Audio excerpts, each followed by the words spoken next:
अभिशप्त सुंदरी। राजा विक्रमादित्य बड़ी तेजी से पीपल के पेड़ के पास पहुंचे। लाश पहले की तरह उल्टी लटक रही थी। उन्होंने लाश को पेड़ से नीचे उतारा, उसे अपने कंधों पर रखा और अपने राज्य की ओर चल दिए। रास्ते में बेताल उन्हें एक अन्य कहानी सुनाने लगा। पुण्यपुर में राजा वीरभद्र का शासन था। उसका एक वफादार मंत्री था जिसका नाम था सत्यमणि। एक दिन सत्यमणि ने राजा के पास जाकर विनती की, महाराज, मैं तीर्थ यात्रा पर जाना चाहता हूं, इसलिए आपका आशीर्वाद और अनुमति लेने आया हूं। राजा वीरभद्र ने उसे अनुमति दे दी। सत्यमणि ने सागर तट पर बने शिव मंदिर में दर्शन किए। जब वो मंदिर से बाहर आया तो सागर में उठ रही हिलोरों को देखने लगा। इससे उसे इतना आनंद आया कि वो सारी रात वहीं बैठा रह गया। आधी रात को उसने एक अद्भुत नजारा देखा। अचानक ठंडी हवा चलने लगी। सत्यमणि ने सोचा कि यह हवा उसे कोई संकेत कर रही थी। वो उठकर सागर की ओर चल दिया। ज्यों-ज्यों वो सागर के पास पहुंचता गया, त्यों-त्यों उसे अपने आसपास एक चमक दिखाई देने लगी। ये एक अलग प्रकार की रोशनी थी। सत्यमणि ने देखा कि सागर से एक पेड़ बाहर आ रहा था जो बहुत चमक रहा था।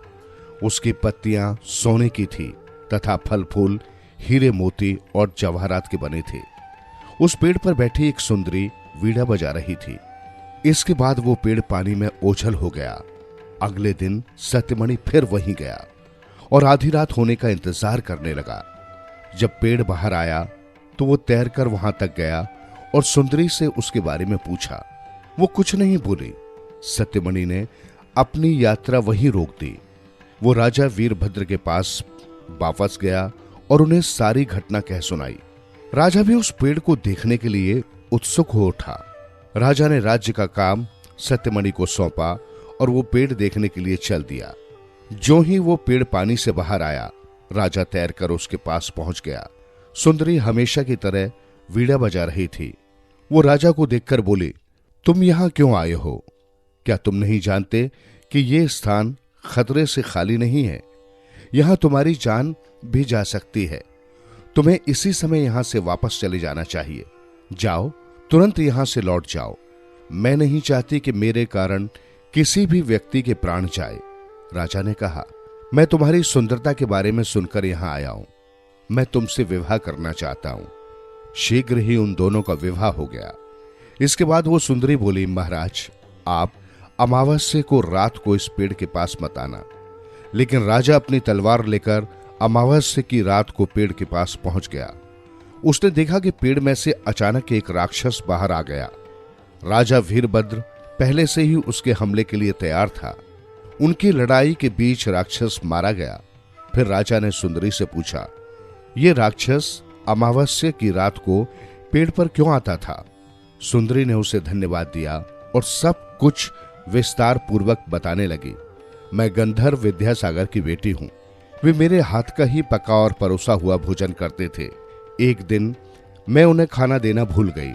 तब उन्होंने मुझे गुस्से में शाप दे दिया कि एक राक्षस हर अमावस्या की रात आकर मुझे विवाह करने के लिए धमकाएगा। लेकिन जब उनका गुस्सा शांत हुआ तो उन्होंने वरदान दिया कि एक दिन एक राजा आकर मेरी रक्षा करेगा और उस राक्षस को जान से मार देगा। इस तरह आप मेरे जीवन में आए। ये सुनकर राजा को बड़ी खुशी हुई। वो उस सुंदरी को अपने साथ महल में ले आया।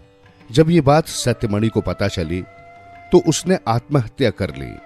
सत्यमणि ये नहीं सह सका कि जिस सुंदरी को उसने अपने सपनों की राजकुमारी चुना था, वो राजा की रानी बनकर उसके सामने आए। अब उसके पास अपनी जान लेने के सिवा और कोई चारा नहीं था। वो सुंदरी राजा के साथ महल में रानी बनकर रहने के लिए आ गई थी।